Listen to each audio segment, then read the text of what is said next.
یہی تو قرآن نے کہا کہ اپنی لائف میں اللہ کے دیے ہوئے مال میں سے اللہ کی راہ میں خرچ کریں. اللہ اکبر. قیامت کے بارے میں ایک اور آیت سنیے, کاش ہم یہ میسیجز لے کے جائیں. قرآن میں رب فرماتا ہے, قرآن کہتا ہے اس دن آدمی اپنے بھائی سے بھاگے گا اور اپنی ماں اور اپنے باپ اور اپنی بیوی اور اپنے بیٹوں سے.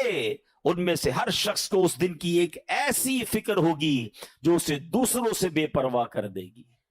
کوئی کسی کے کہاں, آج ماں کتنی تکلیف میں آ جاتی ہے کہ بیٹے کو تکلیف ہو, ماں بیمار ہو جاتی ہے, اتنا پیار کرتی ہے ماں. کچھ لوگ اپنی ماں سے بہت پیار کرتے, کرنا چاہیے. دوستوں سے پیار کرتے ہیں, بچوں سے پیار کرتے ہیں, ساری زندگی بچوں کے لیے کام کرتے ہیں. مگر قیامت کے دن قرآن کہتا ہے نہ ماں کام آئے گی, نہ بیٹا کام آئے گا, نہ رشتہ دار, بھائی بھائی کو بھول جائے گا.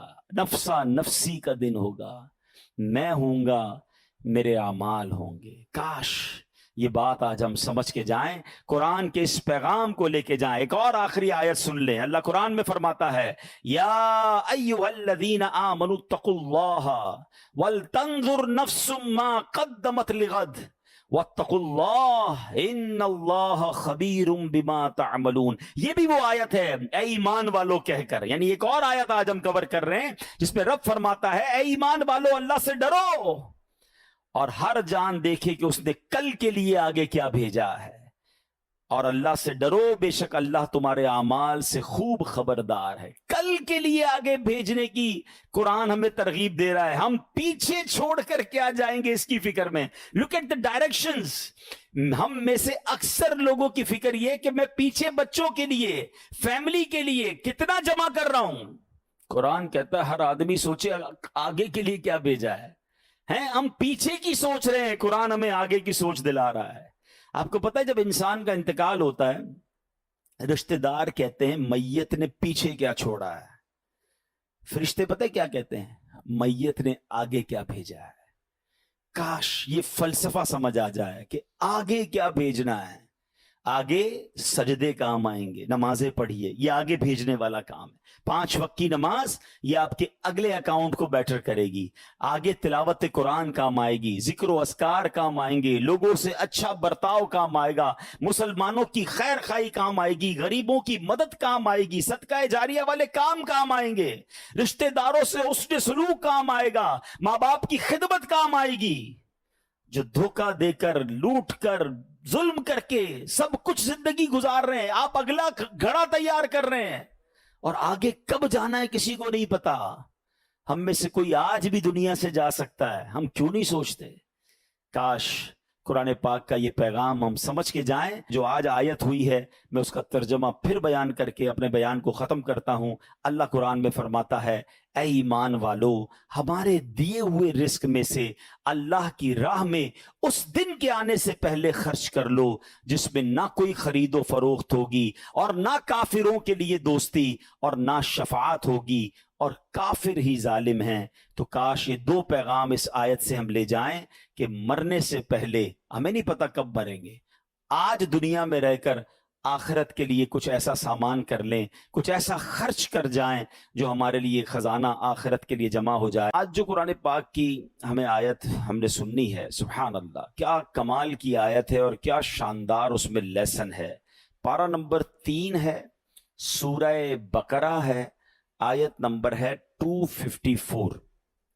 اللہ قرآن مجید میں ارشاد فرماتا ہے بسم اللہ الرحمن الرحیم, یا ایھا الذین آمنوا انفقوا مما رزقناکم من قبل ان یأتی یوم لا بیع فیہ ولا خلۃ ولا شفاعہ والکافرون هم الظالمون.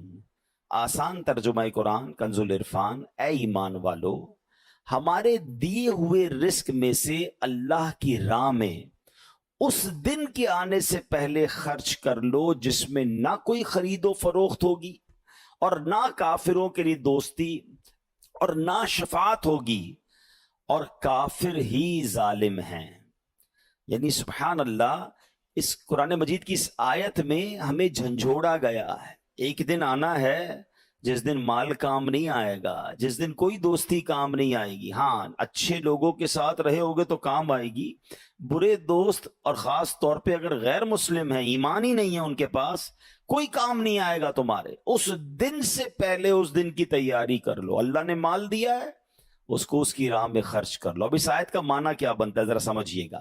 اس آیت میں آخرت کا زاد راہ تیار کرنے کا ایک اور طریقہ بیان فرمایا کہ قیامت آنے سے پہلے پہلے راہ خدا میں اپنا مال خرچ کر لو جو خدا ہی نے تمہیں عطا کیا ہے، اللہ نے ہی دیا ہے نا۔ یعنی یہاں یہ بات بھی سمجھنی ہے، ذرا مل کر جواب دیں گے، ہمیں مال کس نے عطا کیا ہے؟ اللہ نے دیا ہے۔ اچھا میں آپ سے ایک بات پوچھنا چاہتا ہوں کہ دنیا میں ہم کسی کو کوئی پیسے دیں کہ بھئی یہ میرے 50,000 روپے ذرا رکھ لو، اور تھوڑے دنوں بعد میں اس کو کہوں یار وہ جو میرے 50,000 تھے اس میں سے 5,000 دے دو، یہ صاحب مجھے 5,000 واپس دے دیں، انہوں نے مجھ پر کوئی مہربانی کی؟ نہیں نا، پیسے میں نے دیے، میرے ہی پیسے تھے، اور 50 میں سے میں نے 5 ہی مانگے ہیں۔ اچھا میں اس 5,000 پہ اس کو شاباش بھی دوں، تحفہ بھی دوں، خوش بھی ہو جاؤں، تو لوگ کہیں گے کمال ہے یار، اپنے ہی پیسے تھوڑے سے لے کر پھر کس بات کی خوشی ہے، پھر کس بات کا انعام ہے؟ ٹھیک ہے نا، کوئی کمال نہیں ہے اس بندے کا جس کے پاس ہم پیسے رکھوا کے ہمارے ہی پیسے اس میں سے بھی تھوڑے لے لیں۔ میرے رب کی شان دیکھیں کہ مال کون دیتا ہے؟ اللہ دیتا ہے۔ اچھا اللہ اپنے مال میں سے فرماتے میری راہ میں خرچ کر لو۔ اچھا ہم خرچ کر بھی لے تو کمال کیا کیا، دیا اسی نے تھا۔ بلکہ مزے کی بات پتہ ہے کہ صرف مال نہیں دیتا، مال تو بہت سو کو دیا ہے، پھر اللہ خرچ کرنے کی توفیق بھی اللہ ہی دیتا ہے۔ دنیا میں سے بہت سارے لوگ ہیں جن کو اللہ نے بہت دیا ہے، توفیق نہیں دی ہے، اربوں پتی ہیں، زکوٰۃ نہیں نکلتی ہے۔ نفلی صدقات کی بات تو بعد میں آئے گی نا، جو فرض ہے جو ضروری ہے دینا وہ نہیں نکلتا، کیونکہ توفیق نہیں ہے، دل نہیں چلتا۔ سبحان اللہ، مال بھی رب دے، توفیق بھی رب دے، اور بندہ کچھ خرچ کر لے تو انعام بھی ربی عطا فرماتا ہے، جنت کی نعمتیں بھی رب عطا فرماتا ہے۔ بلکہ ایک جگہ تو رب نے فرمایا قرآن میں ہی، ہے کوئی جو اللہ کو اچھا قرض دے، قرض حسنہ۔ بڑی عجیب بات ہے کہ یار رب کو قرض کون دے سکتا ہے؟ جب مال ہی رب نے دیا ہے تو اللہ کا مال ہے، اللہ فرماتا ہے کوئی جو میری راہ میں خرچ کرے، اللہ فرماتا ہے کوئی جو اللہ کو قرض دے۔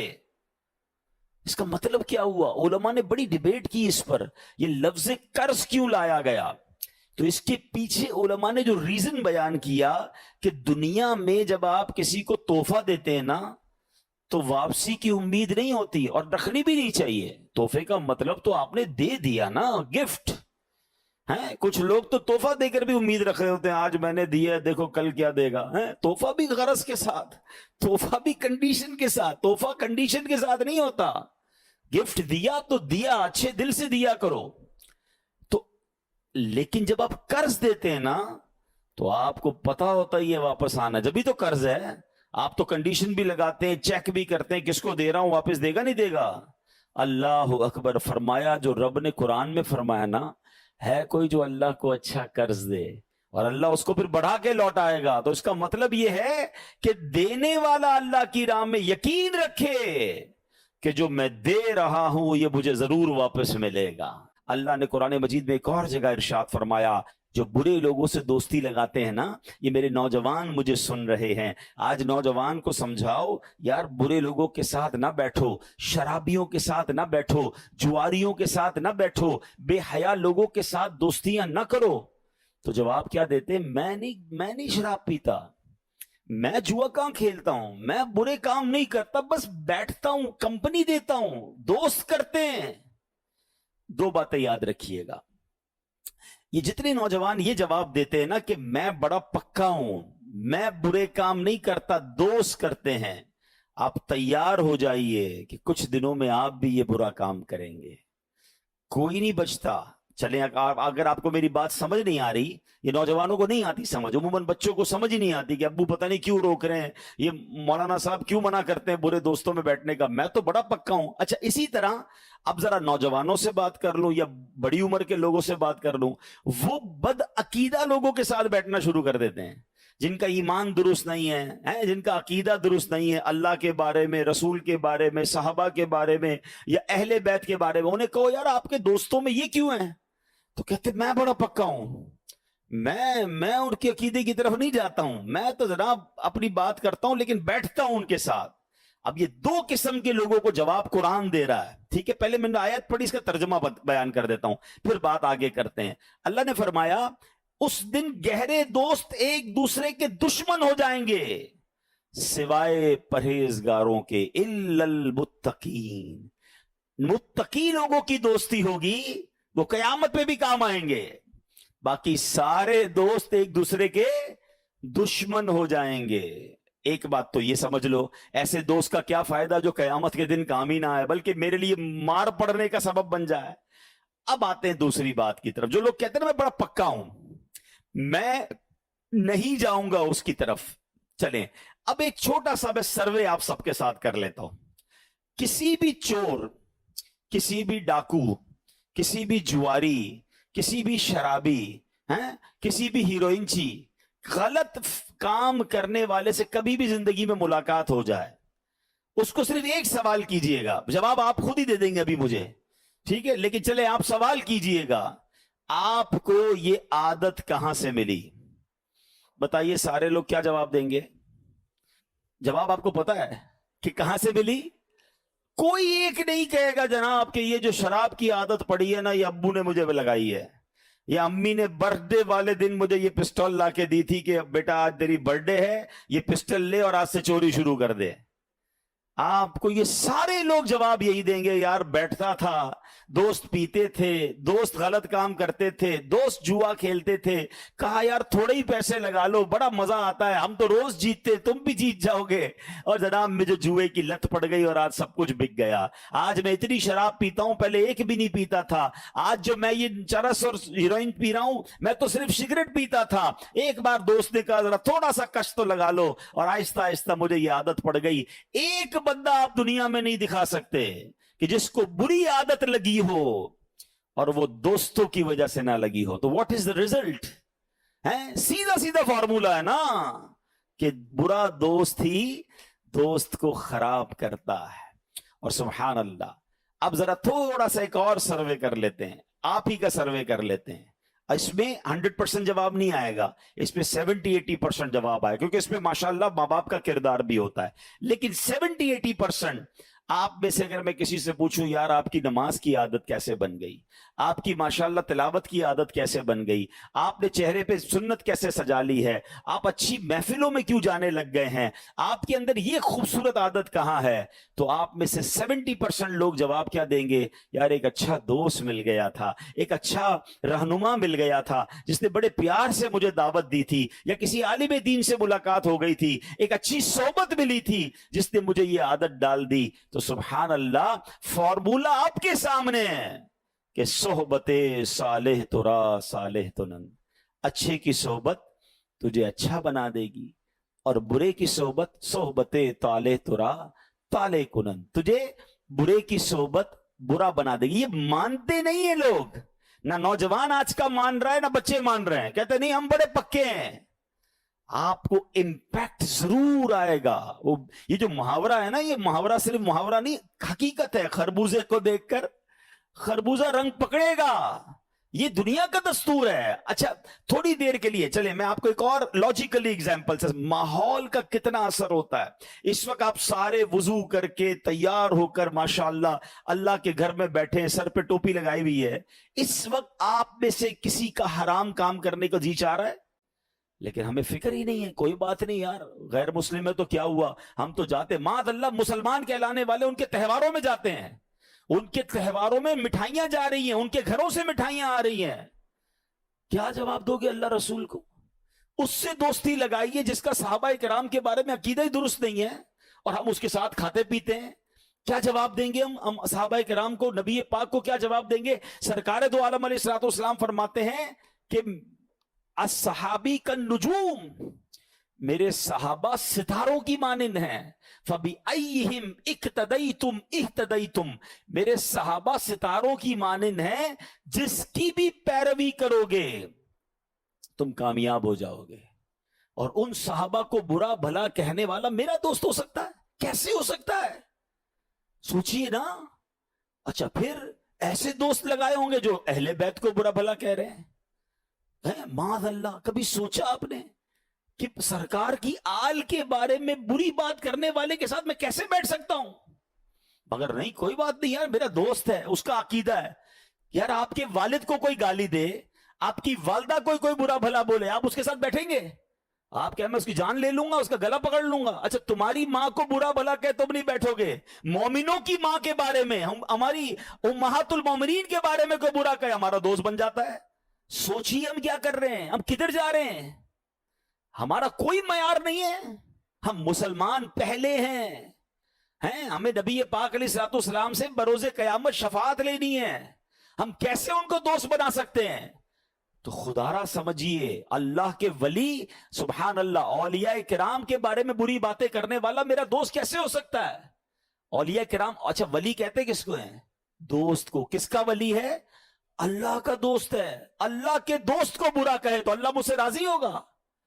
میرا بہت چھوٹا سا علم ہے پیارے اسلامی بھائیوں، لیکن میں نے اب تک جو پڑھا ہے، 2 ہی مقامات قرآن مجید میں ملتے ہیں یا احادیث میں سننے کو ملتا ہے کہ یہ 2 کام ایسے ہیں کہ کوئی کر لے تو وہ ایسا ہے جس سے اللہ اعلان جنگ فرماتا ہے.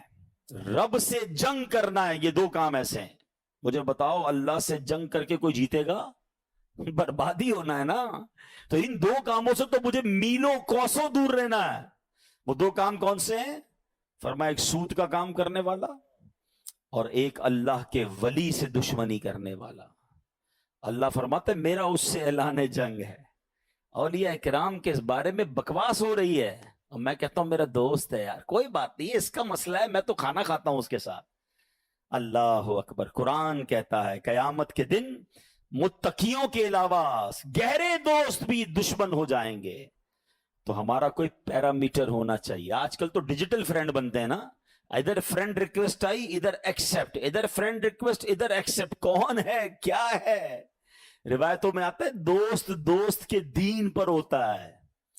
دوست بنانے کا کوئی معیار بناؤ کہ پہلے وہ دوست اللہ کا دوست ہے کہ نہیں، رسول پاک صحابہ اہل بیت کا دوست ہے کہ نہیں، اس کے عقیدے، پھر اس کے بعد اس کے اعمال کیسے ہیں.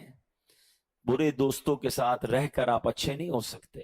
کاش یہ قرآن کا پیغام آج ہم سمجھ جائیں کہ ہمیں دوست کسے بنانا ہے. اچھا پھر سبحان اللہ آگے قرآن کہتا ہے کہ پھر اپنے اللہ نے جو مال دیا ہے نا اس کو خرچ کر کے اس دن سے پہلے خرچ کر لو جس دن پھر کوئی کاروبار نہیں ہوگا، جس دن پیسہ کام نہیں آئے گا. ایک اور جگہ رب قرآن میں فرماتا ہے وَأَنفِقُوا مِمَّا رَزَقْنَاكُمْ مِن قَبْلِ أَن يَأْتِيَ أَحَدَكُمُ الْمَوْتُ فَيَقُولَ رَبِّ لَوْلَا أَخَّرْتَنِي إِلَىٰ أَجَلٍ قَرِيبٍ فَأَصَّدَّقَ وَأَكُن مِّنَ الصَّالِحِينَ.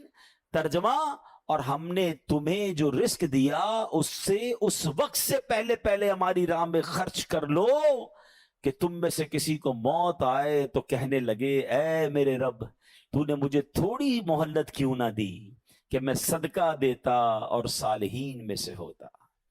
مرنے کے بعد بندہ کہے گا اے اللہ دوبارہ بھیج دے، مجھے تو پتہ ہی نہیں تھا میں اتنا جلدی مر جاؤں گا. میں اب روزہ بھی رکھوں گا، میں صدقہ بھی دوں گا، میں نمازیں بھی پڑھوں گا، اے اللہ ایک موقع دے دے. اس کے بعد کوئی موقع نہیں ملے گا. اعلیٰ حضرت لکھتے ہیں نا اترتے چاند ڈھلتی چاندنی جو ہو سکے کر لے، اندھیرا پاک آتا ہے یہ 2 دن کی اجالی ہے.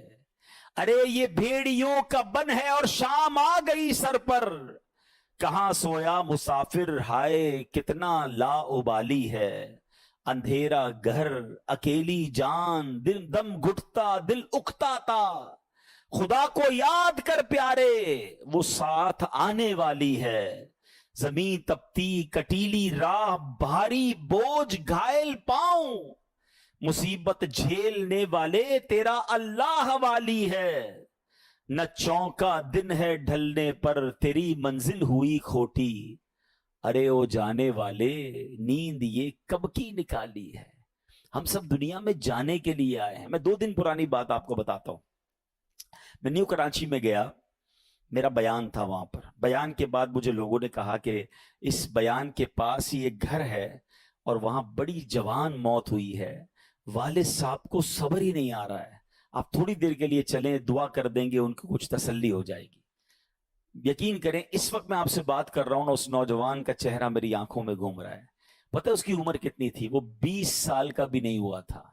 19 سال اور چند مہینے کا وہ نوجوان تھا جس کا انتقال ہوا. اس کے والد بھی موجود تھے, اس کے دادا بھی موجود تھے.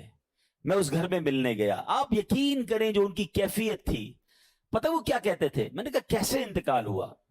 وہ کہتے یہ نوجوان صرف 2 دن پہلے بیمار ہوا, بخار ہوا. ہم نے کہا نارمل سی بات ہے, گھر میں دوائی دے دیتے ہیں ہم بخار میں. اگلا دن اس کا چہرہ پیلا پڑنا شروع ہو گیا. ہم سمجھے پیلیا ہو گیا ہے.